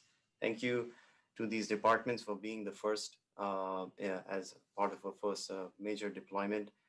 Phase 2 really gave us an opportunity to create deployment plans, learn from our deployment experience, and work on a modern cellular telephone policy on what kind of content is required to modernize that policy to make it more effective. And it led us and it gave us confidence to get us into phase 3, which lasted from October 2020 to March 2021, the end of this month. where we have been going through a citywide rollout, and we will reach 3,404 devices by the end of March. So this is a citywide rollout for extended primary departments and the remaining primary departments. In phase 3, we purchased vehicle connectivity equipment, and we started vehicle installations, which will lead us into phase 4. Phase 4 lasts from April 2021 to May 2022, and it involves ongoing support for 542 fleet installations and any remaining extended primary rollouts. We will also be doing trade-ins, sending devices back to AT&T for trade-in. FirstNet, the FirstNet deployment is a part of the Smart City 3.0 response to COVID-19 roadmap. It's one of the major ID projects, and it falls under the Safe City category, right there in the center. Right now, the FirstNet project is in yellow status. There's been a 6-month EOC activation delay. These are the first 6 months after COVID-19 started, and city departments were working on stabilization of operations. There's a 4-month delay for policy feedback. We drafted the policy, but it was very important to capture feedback from different departments that play a role in that policy, that get affected by it, to make sure that it'll be appropriate and the way it has to be for being that policy that enhances it for being like a modernization point of view. Department of Transportation and Environmental Services need some more time to do testing. So all in all, we are on track for completion with some additional time and costs. Over here, we have bar charts. On the left is connected devices, so phones, tablets, and hotspots. And on the right is fleet vehicles. These are, consider this as 2 major categories of connected devices. On the left, for phones, tablets, and hotspots, we are 78% deployed and 95% procured. There's a small light blue section for 551 devices that are in process, and light gray 169 that will be purchased and deployed in the month of March. On the right is vehicles. So we are 100% procured and 16% deployed. I want to say, pause here and just say thank you to Dave Mesa, Walter Lin, Mario Razzo, and Matt Losh from Public Works Fleet Services Installation Team. This team's been working really hard to help us get through these installations. They're a complicated process where the connectivity device, be it the modem, the router, has to be installed in the trunk or the storage area of the vehicle, and there has to be new wiring that goes to a new antenna. And then the same wiring leads to MDC, or the computer in the front, and other devices. So this process involves pulling out upholstery, taking parts out, putting parts back, and it's a significant amount of work. We have procured the equipment, but we will spend the rest of this journey. A large part of it will be fleet installations. As next steps in the project, we are going to work towards approval of the Mobile Communications and Devices Policy. This policy expands applicable mobile use to more employees. It covers different types of devices beyond cell phones. So we have tablets, hotspots.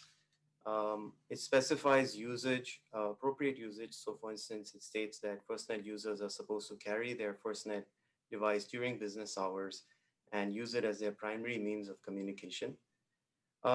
It also incorporates audit recommendations, which is roles and responsibilities for individuals, departments, IT department, and finance when it comes to dealing with mobile billing, ordering, reporting. On the roadmap part of things, our team will be working closely with budget and departments to make sure we move to green status and to figure out the next best steps. Support, I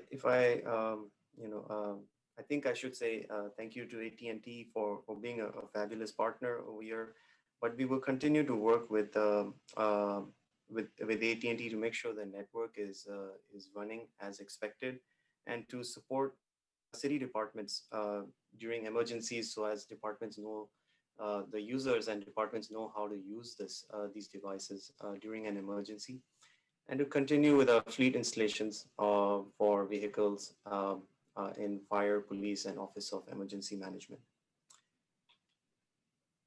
This project is not possible without the help of internal and external collaborators. We have worked with a lot of people whose names are specified are over here. And this is not the complete list. There are a lot of people who work with these people. So big thank you to our stars from the City of San Jose and AT&T, Police Department, Fire Department, Office of Emergency Management, Public Works, CMO, Office of Civic Innovation, Information Technology Department, Budget Office. On the AT&T side, External Affairs, Executive Team, their Government Team, their Consulting Team, their Project and Program Management Team, Deployment and Business Executive Team. As mentioned, those are not the only names.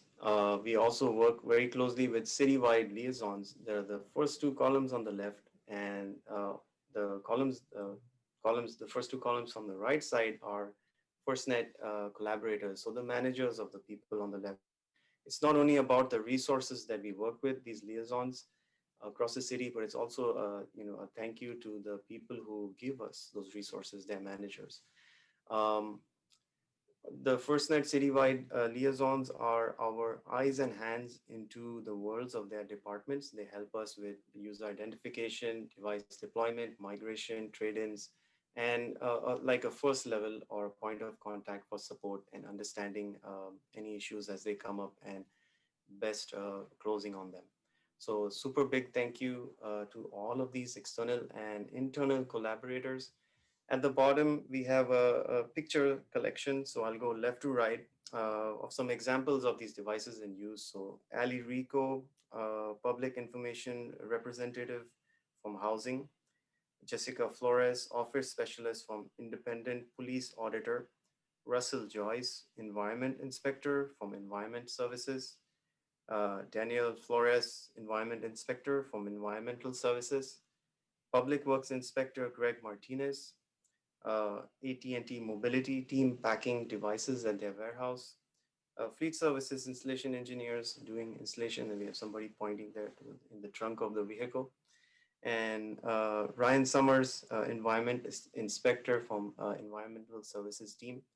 So FirstNet with phones, hotspots, connected vehicles has touched a lot of lives of our employees in the city, and has made them and will continue to make them more productive for serving people in the city of San Jose and doing what they do best, and keeping them at a high level of productivity. And with that, I come to the last slide and say thank you for the attention to these slides, and for, we'd be open to questions, but thank you to the committee, city employees, and everyone assembled over here. And I'll hand the ball back to the committee. Thanks. I'll actually take it if I could for just 1 second before we hand it over to you, sir. Just a little bit of high level framing and some context to talk about really the great work that Ashish and Abby and the rest have so well described. This is a direct outcome of our small cell work and the partnership with AT&T. This literally would not have happened if we hadn't delivered on our promise of speed and reliability in that deployment.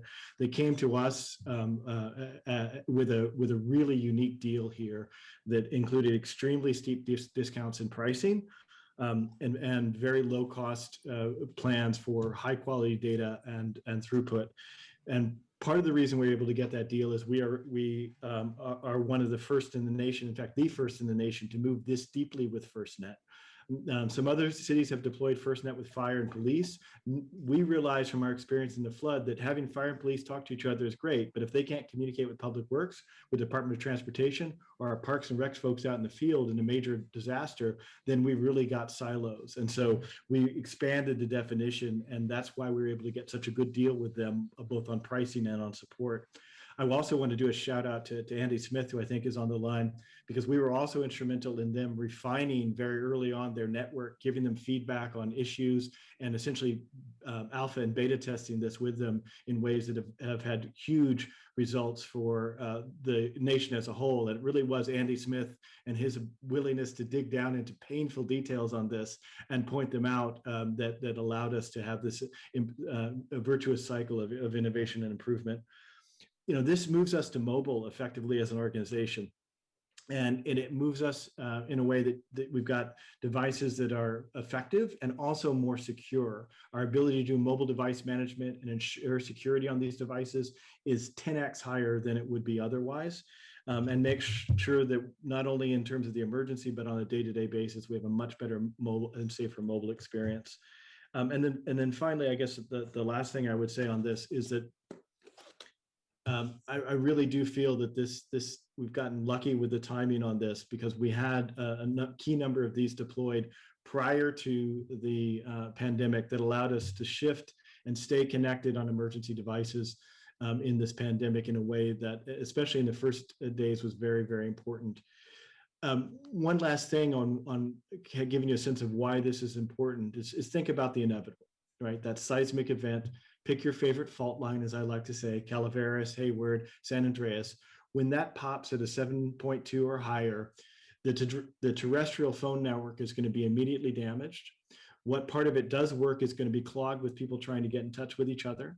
And so having both a highly seismically strong network that we're able to access, and also being able to put things like that blimp up fast and be in a non-terrestrial mode is going to make all the difference in those critical first hours and days for our ability to coordinate a recovery to something like an earthquake. So again, big thanks to the team, big thanks to AT&T, and with that, I'll yield the space. Thanks, Kip. That was really helpful. Appreciate all that extra context. And Ashish and Abby, thank you for the report. Really great. We're going to move over to public comment, and we will start with Paul Soto. Yeah, Paul Soto from the Horseshoe. I'd really like to have the racial. I think this committee would benefit from having the racial equity office installed in these conversations, because we're talking very cavalier, and actually you, Councilman Mahan, had absolutely nothing to say with regard to the racial equity issue that are going to impact that population. You had absolutely nothing to say, and that's fine. I don't expect a man like you to have anything to say about that. However, Councilwoman Foley did, because she understands the implications of what these new technologies and how that is going to engineer the city that my ancestors built, okay, and how that's going to affect us, okay? So I am asking Councilman Cohen, I'm asking Councilwoman Foley, to, after this meeting, contact the Office of Racial Equity and have them immediately installed in this particular committee, because we're talking about 400,000 human beings coming to this city that have absolutely no concern. They don't care. They don't care what this city has had to endure. We have had to endure COVID. We endured Sasipuedes. We endured the farmers and the racist policies that created this city. We still haven't grappled with redlining. And now here it is that you're talking so cavalierly and actually very irresponsibly and reckless about what it is that we need to do in our city to create a system that is sensitive to the suffering that has gone in it. So right when we're going to be coming out of COVID, the Latino community is going to have to contend with this technological COVID, because I would venture so far as to say that this is just as much of an infection in terms of the way that it's going to affect the Latino population as COVID. I would go so far as to say that. So I'm asking on behalf of the Latino community that the Racial Equity Office be installed in this committee. Thank you. Thank you. Blair Beekman.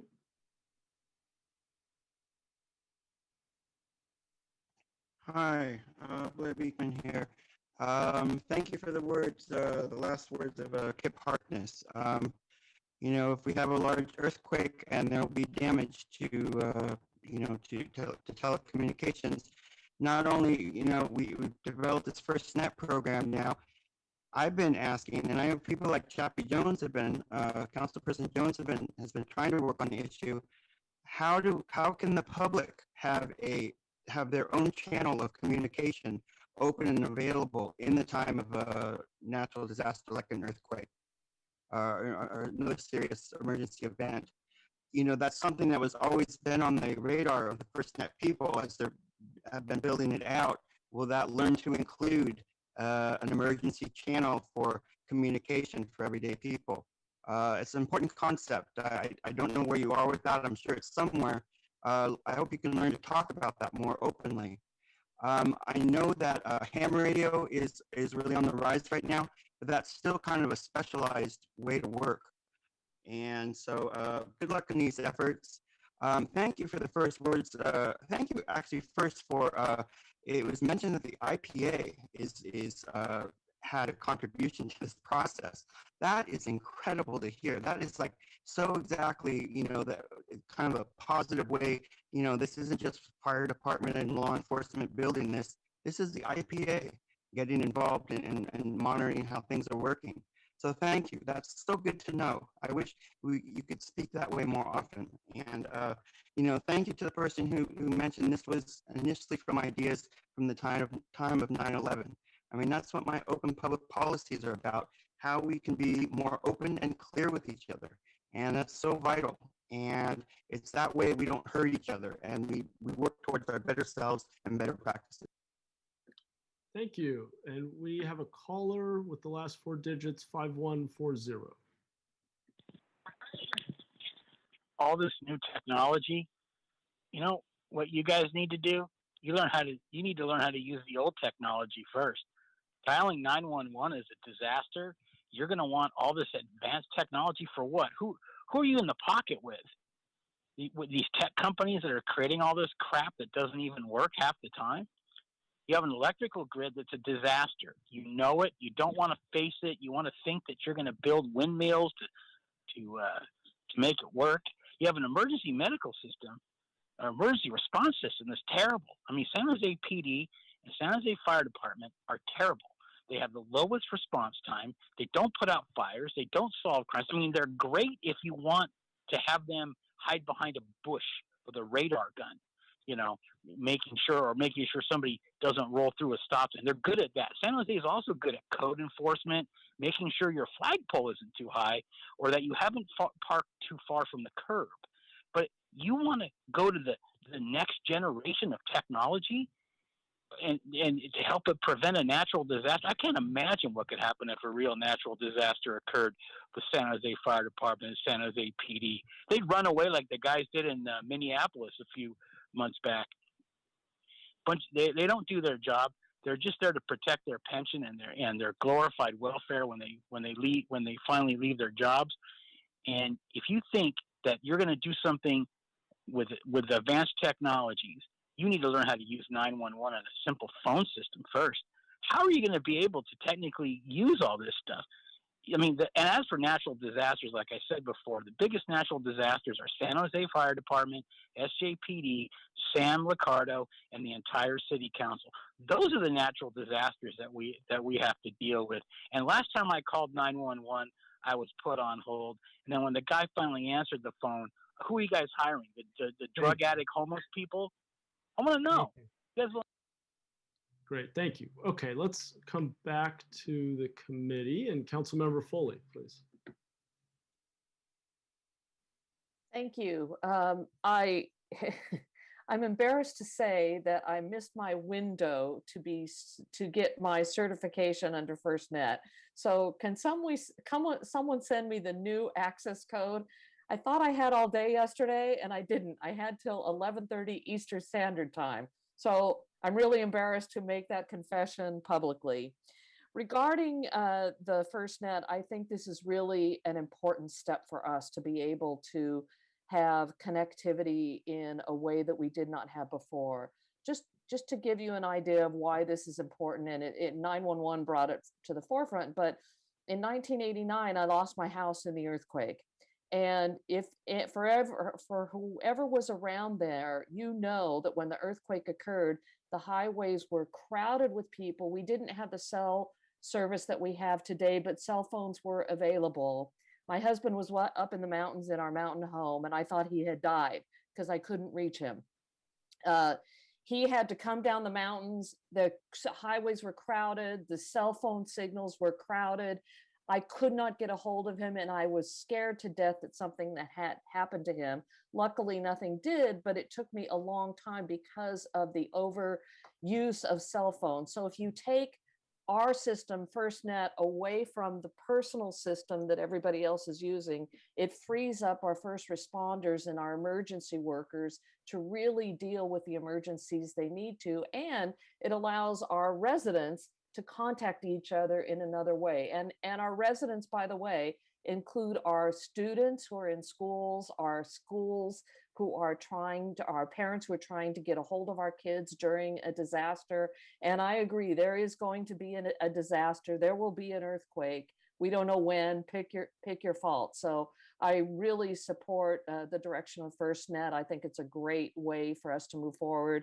And with that, I will move to accept the report. Second.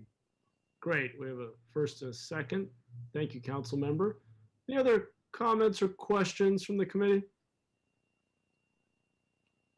Great. Well, I'll add my thanks to city staff. I know coordinating a deployment of this scale across so many different functions is not, I can only imagine how challenging that's been. And so just, not at all a simple task, and appreciate the effort, and glad to hear that it's, maybe a silver lining of this crisis that we're in is that we've kind of moved to it purposefully and quickly, and are seeing benefits already. So I'm really excited about that.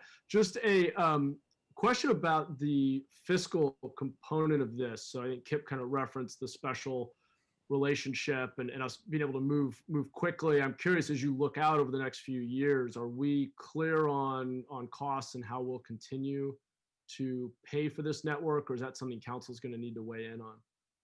I think we're mostly clear on it. As you mentioned with the deployment in this side, as you really get to it and dig into it, you find hidden things that you didn't know at the executive level, and the folks on the ground help you learn. But overall, we're either swapping out devices, or in some cases we are expanding devices to additional people, but they would be costs that we would have borne one way or another. So we're working to build this into the budget. Jim Shannon has been invaluable in helping us figure this out. We've tucked into pots here and there and been able to make it work without needing to tip over the apple cart of the budget. But he's building this in as part of the long-term budget solution. We don't believe that there will be significant impacts other than the positive ones that we've described in terms of the budget situation is sort of the bottom line. The biggest, some of the biggest cost and complexity has been around the fleet and the vehicle pieces, and making sure that we have enough funding to get those installed. People who are good mechanics who can install that kind of stuff are actually in pretty short supply, and it took us a while to realize the complexity around that. I really want to thank Matt Lesh and all the team at Public Works on fleet for helping us work through some solutions there. So that added some short-term one-time costs, but on an ongoing basis, we've folded this into the overall budget and don't see any budgetary concerns. There may be some minor adjustments, but nothing significant. Great. Okay, that's really good to hear. And are we getting any? And I'll come to Councilmember Cohen next, but just one other quick, slightly more tactical question. Are we getting any feedback from emergency or first responders on the phone versus the radio and how they're balancing different tools? And I'm assuming this is mostly additive, but it also could have some redundancy. I'm just curious what kind of initial feedback. Yeah, this is kind of what's cool about this phone, but I'll let Andy speak to that, because he had a lot to do with how we thought about this stuff and introducing it. So Andy, I'd love you to take that question. Sure. Great question. It's the one slide that she showed with the radio system and the phone system, they're complementary, and to have a reliable device that you can call in a dispatch and take some of that radio traffic off of the radio so that they can continue to dispatch calls for service and not have some conversations going on the radio. So that definitely helps us accomplish that. So the other piece that I think I mentioned to Pisfis is it was real important to us to put tools in those phones that were useful and helpful to the public safety, both police and fire. So we're developing many applications from third-party vendors that are tools, both evidence collection, body camera viewing, etc. The fire department's got some very handy applications, and they're looking into a new platform for some incident management as well. So it's not just a phone; it's very highly functional, and really, the vehicle piece is oh so important.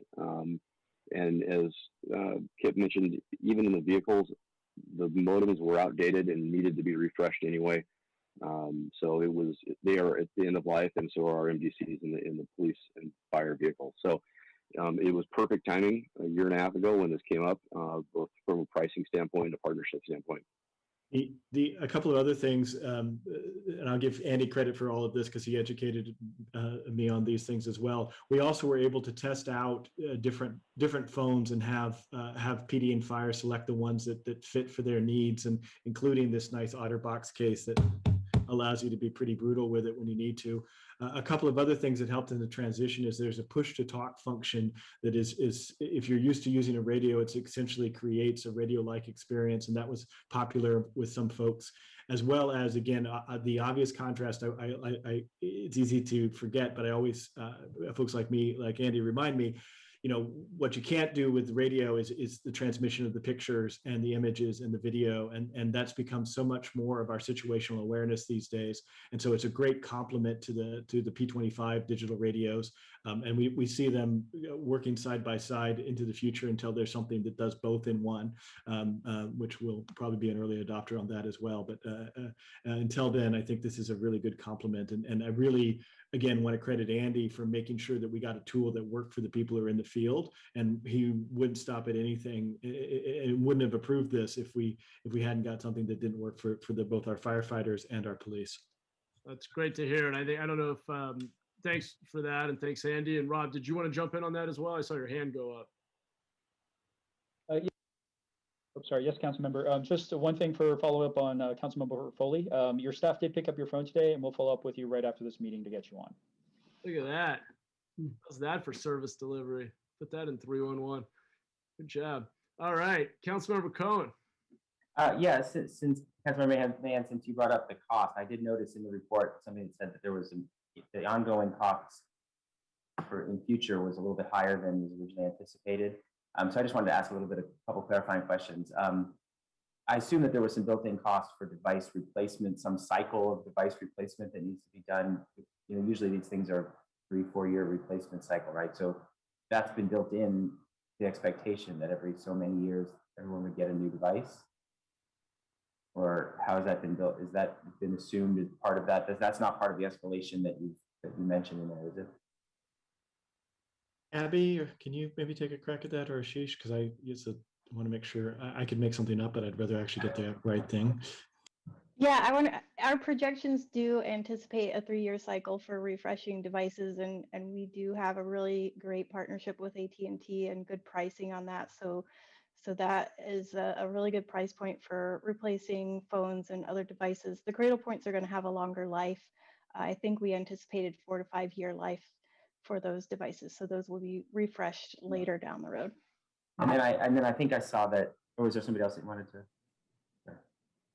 If not, but I think I saw that you were saying that it was more of the usage that was driving some of that higher cost. You were seeing that the way people were using their devices was driving cost higher. Is that what I read correctly in the report? Abby, can you speak to that? Yeah, so this gets to some of the comments that Kip made. So push to talk we found was a really valuable and necessary feature that we hadn't anticipated. The full adoption level that we now have, it is a great tool and it's providing a lot of value. That was one thing.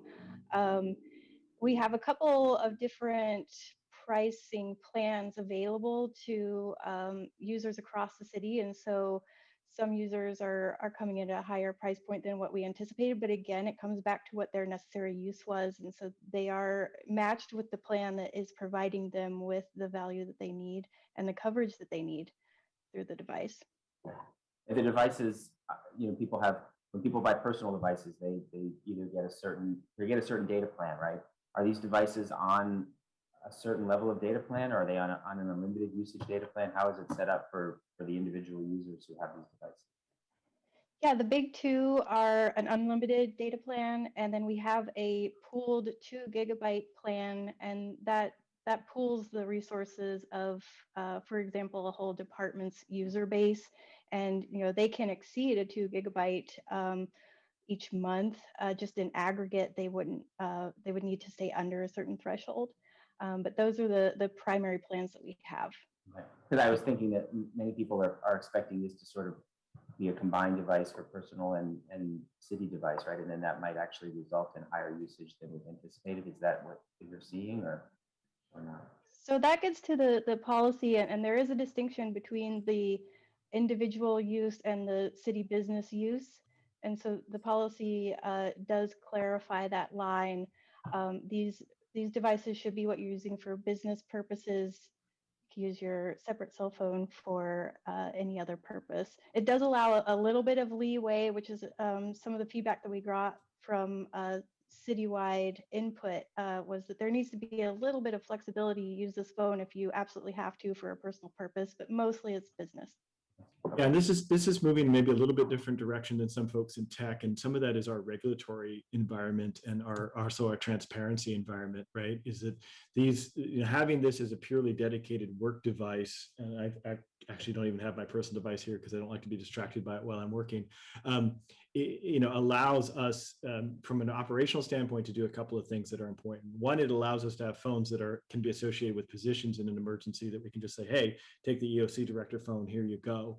The other thing in terms of disclosure and freedom of information, it's like this stuff is available, and I don't have any concerns about there being anything personal on here. This phone is completely available for anybody who does a Public Records Act request on this, that, or the other, and so it makes it a lot easier from that standpoint as well. And we had a pretty tight policy around personal use of devices, so I won't get into it because I'll sidetrack us a little bit, but essentially the difficulty that creates is that more people might have 2 devices. There are some workarounds on that we're working through in terms of kind of a bring your own device on FirstNet, which is an option that we're exploring right now to make it a little bit easier. Thank you. Great, thanks. Yeah, that would be nice. Okay, so we have a motion on the floor. Unless there's any other comment, why don't we vote? Foley? Aye. Jones? Aye. Cohen? Aye. And Mahan? Aye. Thank you.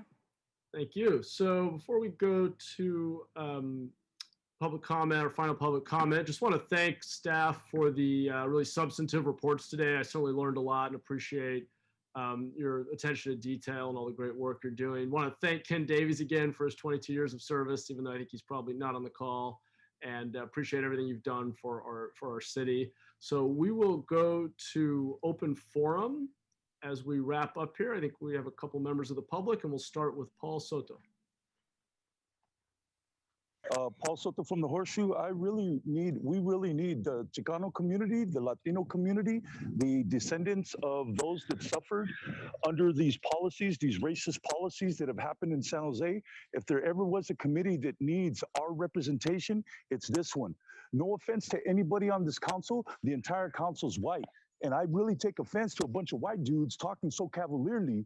What Mahan stated was really prescient. And I'd like it if you kept talking with your arrogant kind of sarcasm, Mahan. Please keep doing that. I hope that you would keep doing that and keep opening your mouth about, we're getting through COVID, but we're doing it successfully. I'm not really sure what you mean by that, Councilman Mahan. You could mean possibly that the dissemination of the Latino community is successful. Thus, it makes the installation of these 400,000 people that were mentioned earlier in this meeting possible. Okay, that's what I'm talking about. You're a representative of San Jose, and you are talking so freaking sarcastically and so arrogantly about the suffering that is going on in this city because you don't care. You mentioned that your family is signed up for something. That's cool. I'm glad that you have those resources, but those resources were had as a result of Manifest Destiny. Okay, Manifest Destiny came here and they were cutting off the heads of human beings, of Native Americans, of which I am one of them. They were cutting off their heads, and that is what established California and San Jose as a state for the first 2 years. I've got the documentation. Be happy to show it to you, because we're going to be rectifying and changing and correcting. Because if you think that we're going to allow you to sit comfortably with this immigration of 400,000 people coming to this area that have no connection to the area, that's why you keep talking about Silicon Valley. You want to erase the name of San Jose because you don't want the history that is attached to it. Okay, and so you keep talking, man. Keep talking with your sarcasm in these meetings. I welcome it. Keep doing it, please. Thank you. Thank you. Let's go to the caller, last 4 digits, 5140. First, I want to say good riddance, Davies. I'm glad you're gone. Hearing your report about what you want to have happen in my house, I mean, that's great. Maybe I can go live in your house for a while. I mean, you seem to be able to want to control everything in my house, including all the people who are listening to this on the city council and whatever. It's disgusting what you guys want the people to do. Secondly, you guys are worried about the environment. What's it going to cost to remove all those street signs and replace them with Barack Hussein Obama? How much energy and time, resources, and greenhouse gases is it for something that's completely unnecessary? Like you have to rename it after a president? This is like a third world dictatorship. Are you guys going to put a picture of his face on the sign too? It wouldn't surprise me. But you have all these ideas on what you think residents want, and none of these things are what residents want. This new technology, the zero emission, carbon free energy. Nobody wants it. It's going to cost a ton of money. Look what happened in Texas with their electrical grid. You want that to happen here? I bet you do. You want to be able to get your greedy hands on the taxation of the electrical usage. Just disgusting. When it comes to emergency services, like I said, the only thing the city's good at is traffic enforcement and code and parking enforcement. That's what you guys excel in. It's disgusting. You guys should be ashamed of yourself. I'd like to hear any of you answer or comment on anything I've said or Paul Soto said. You guys are real quiet, sitting back there exactly like he says, smug and arrogant and sarcastic and a bunch of phonies.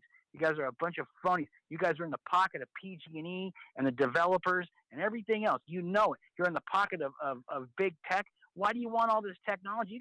Someone's getting paid somewhere. I can't prove it, but someone's getting paid. And by the way, those signs that you're going to put up. Thank you. We'll go to Blair Beekman. Hi, thank you. As a part of as open public policy ideas, they can really help be a part of kind of our positive role models and our good examples for our community, basically, and how we build our practices. I hope I can talk about them in this public comment time and how they relate to smart technology and to other processes of our city government and the community. I said a few words last week about green sustainability issues. I used the term, we need to go full bore into our new green sustainability ideas. And I realized that was a really terrible thing to say, because full bore used to be for how they talk about oil. And so that was, I'm sorry for that. And I said something the other day about Paul, working on East Side issues. After Paul says something that, I used a really bad term, like tramp down, I said. And when I should have said something like, we need to address the concerns of, genuine concerns of East Side people at this time. And it's through open public policies that can do that simply. And and I think that can alleviate what Paul has been worrying that something may be happening soon. It's just our good practices. This relates to yesterday's item in Rules in Open Government. They want to address the sideshow issue, learn to develop open public policies. You're creating a county board for that process. If you invite the ACLU and open public policy ideas, that invites the sideshow people themselves to what can be good practices and good ideas. And that makes a community effort. And to conclude, with HVAC systems, the new HVAC systems, it's my feeling they can have the possibility of aerosol vaccine capability. it cannot be explained to me and cannot be simply an open process and a trusting process. We can talk about that openly with each other, that if there will be aerosol vaccines for the new HVACs in Thank local you. schools. Thank you. And thanks again to the members of the public for tuning in and participating in today's meeting. Thanks also to city staff and my colleagues for all of your work and thoughtful discussion. With that, we are adjourned.